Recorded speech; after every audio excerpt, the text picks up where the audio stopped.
नमस्कार। शैक्षिक संसार युट्युब च्यानल हेरेर बस्नुभएका समस्त शिक्षा प्रेमी महानुभावहरूमा हार्दिक स्वागत गर्न चाहन्छौँ। आज हामी कक्षा 10 को नेपाली हाम्रो श्रम र सिप कविता अन्तर्गत रहेर कवि परिचय, कविताको भाव र लय वाचनका साथ उपस्थित भएका छौँ। आउनुहोस्, प्रस्तुत गर्दैछौँ हामी कविताको लयबोध सहितको यो सामग्री। नेपाली भाषा र साहित्यका चम्किला नक्षत्र मुकुन्द शरण उपाध्यायको जन्म विक्रम सम्वत 1997 साल वैशाख 5 गते भएको हो। पिता दशरथ उपाध्याय र माता केशर कुमारी देवीका कोखबाट कास्की जिल्लाको पोखरा महानगरपालिका 25 हेम्जामा जन्म लिएका उपाध्याय हाल काठमाडौँमा रहेर आफ्नो साहित्यिक र भाषिक यात्रालाई निरन्तरता दिइरहेका छन्।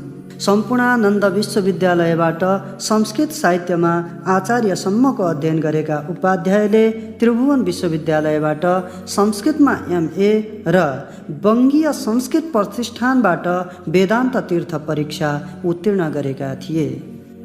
निम्मार्ग चरितम संस्कृत खण्डकाव्य कृतिका माध्यमबाट औपचारिक रूपमा साहित्यिक यात्राको थालनी गरेका उपाध्यायका दर्जनौं साहित्यिक कृतिहरू प्रकाशन भइसकेका छन्।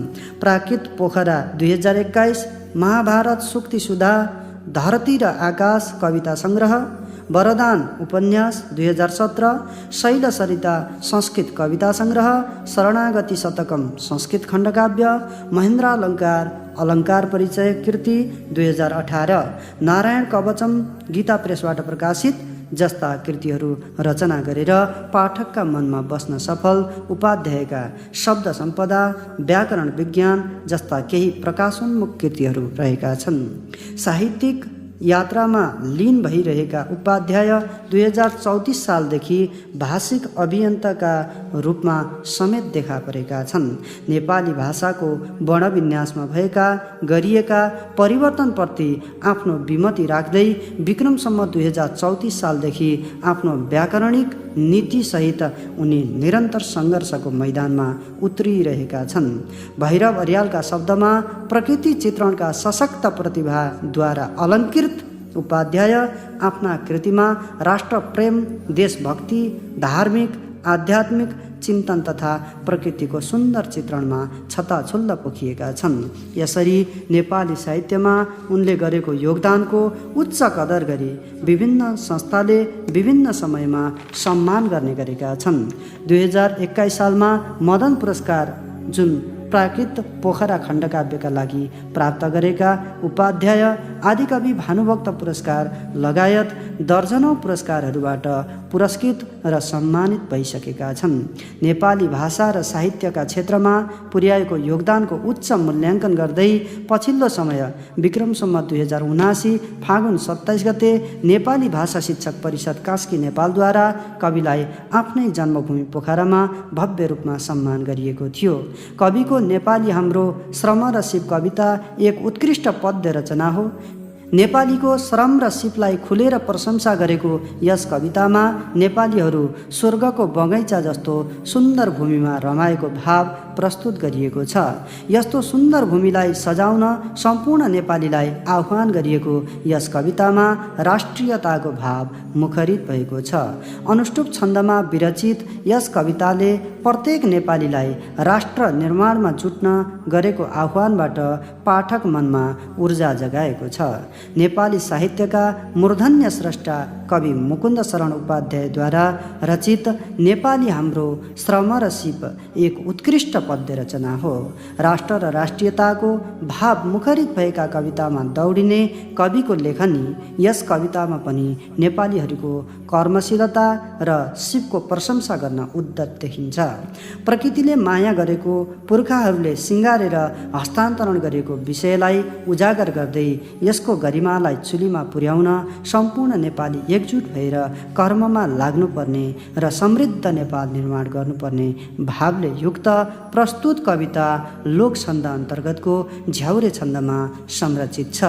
झ्याउरे छन्दमा रचना गरिएको यो कविता 3-2-3-2-3-3 को संरचनामा संरचित रहेको छ।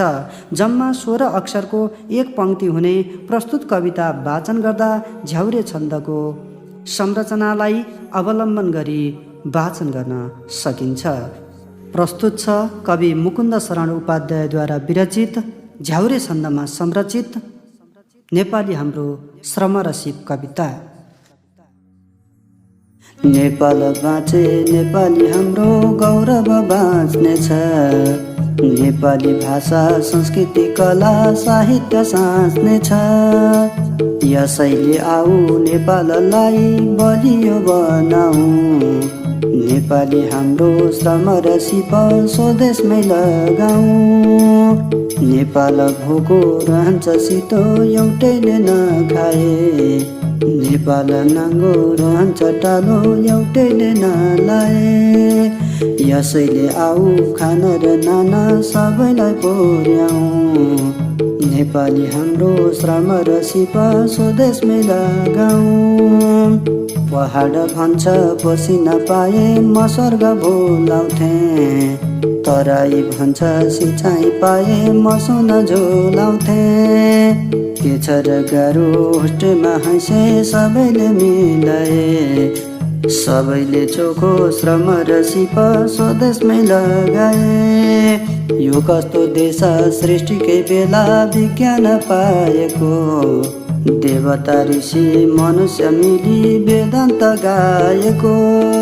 मुन्धुमा महान धम्मपद महान सम्पदा महान, विश्वमै छैन धरती महान यो देश समान। पूर्वले दियो विश्वकै लागि रहस्य विशाल, अपूर्व शिरो मुकुट हाम्रो सर्वोच्च हिमाला। ऋषिले सुने रहस्य यही ब्युजेर सखार, हे धन्य पुर्खा प्रकाश पुञ्ज वन्दन हजार। नेपाल आमा यो दिव्य आभा जगाउँ कसरी, आलस्य निद्राहीनता सारा भगाउँ कसरी। आशिष देऊ एकै र फेरि पसिना बगाऊ, नेपाली हाम्रो श्रम र सिप स्वदेशमै लगाऊ। आशिष देऊ एकै र फेरि पसिना बगाऊ, नेपाली हाम्रो श्रम र सिप स्वदेशमै लगाऊ।